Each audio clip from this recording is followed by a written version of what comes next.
Okay guys, so good morning no. So eto at kaharap natin yung bagong unit ng Bristol motorcycle, which is available yan dito no sa Bristol Motorcycle Anabu. So ipiplex lang natin ng konti. Ipapakita ko lang sa inyo kung ano ba yung ilang na bago rito sa motor na to. So kung titingnan nyo, red ang kulay niya, then napakasimple lang ng decal niya rito. Then meron tayong emblem dito ng Bristol. Itong maliit na to. Ayan. So dito natin simulan no sa harap. So naka CST tire dito. 110/80 by 14. So naka spoke wheel tayo. Naka ABS. So may indicate tayo rito na naka TCS siya or naka traction control. Naka inverted port. So napakalaki nung kanyang tinatawag natin dito na suspension sa harapan no. So ang kagandahan rito at ang isang pictures na ito is may camera na siya rito. So kanina binuksan namin to, so sobrang liwanag. So dahil usong-uso ang NCAP ngayon, so number one na safety nyo yan, may protection kayo no, at least magagamit nyo, malaking tulong sa inyo tong camera na to. Then dito naman meron tayong projector light dito na sobrang liwanag din. Syempre nakita rin natin yan kanina, may daytime running light tayo rito. Nandito yung kanyang signal light, kabilaan yan, naka LED tayo dyan. Then meron tayo rito syempre yung windshield, may sticker tayo rito ng Bristol. Ayan, so medyo mas malaki na tong unit na to kumpara dun sa 150 160 na nando dun sa kabila. Then simple lang yung decal niya, may nakalagay dito na ADX 180. Ayan, so red and black combination, glossy. So naka dalawang suspension tayo rito sa likuran na dibaso na. Syempre lagi naman ganyan si Bristol para hindi na kayo magpapalit. So ano pa bang hahanapin nyo rito, halos lahat nandito na. Syempre naka liquid cool tayo dyan. Ang ganda ng kanyang tambucho. Okay, so meron tayong heat cover dito sa likod, ganun din naka ABS tayo dyan. Syempre 130/70 by 13. Then yan, nandito yung kanyang lagyanan ng plaka. Syempre may ilaw yan dito. Ayan, dyan, para sa inyong plaka. Naka-LED tayo dyan, mamaya pailawin natin, papakita natin sa inyo. Ito ba isa sa kagandahan, ready for top box na. So top box na lang ang bibili nyo. Meron na tayong lagyanan dyan. Then meron tayong napakalaking compartment dito. Ayan. Okay, so tingin ko kasya ang isang helmet, pero depende sa brand. Okay, pero kung mga dokumento nyo lang o kaya kayo maraming gamit, yan pwede nyo nang isalpak lahat dyan. So sabi ni ma'am 11 liters ang tank capacity. So medyo malayo-layo na rin yung inyong mararating dito. So sa ngayon wala pa tayong full specs. So kung ano lang muna yung makikita natin dito, yun lang muna ibibigay natin sa inyo. Okay, then dito meron tayo ritong packet na sobrang lalim na kasyang-kasyang araw ang inyong iPhone Pro Max fully paid. So tingnan nyo natin kung may charger dito. Okay, so may charger tayo rito, hindi lang kita pero nandito yung kanyang charger ito.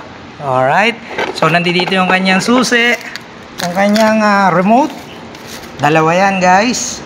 Okay, then dito naman sa manubela, syempre meron tayo ritong backlight. So may backlight yan pag binuksan natin. Then meron tayong logo rito ng Bristol, syempre hindi mawala yan. Naka naked tayo dyan.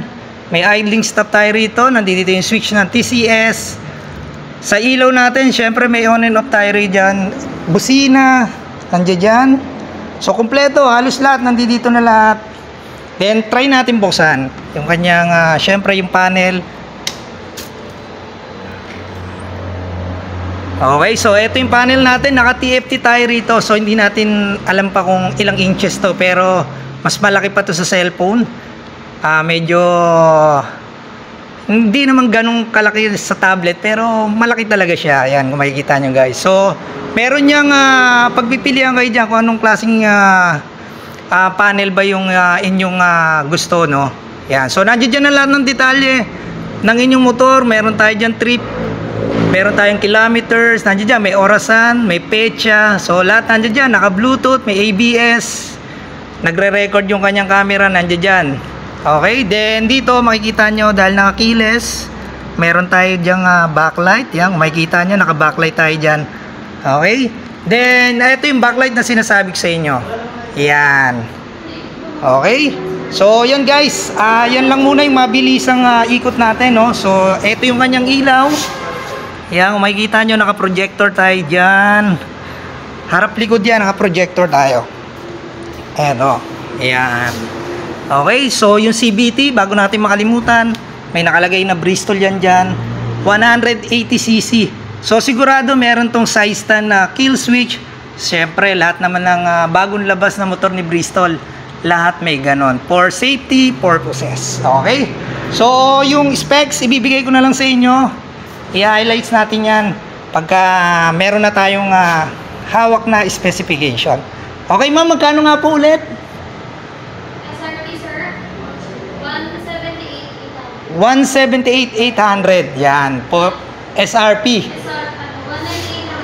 198 ang SRP, tapos ang introductory price is 178. So cash basis pa lang tayo dito guys ha.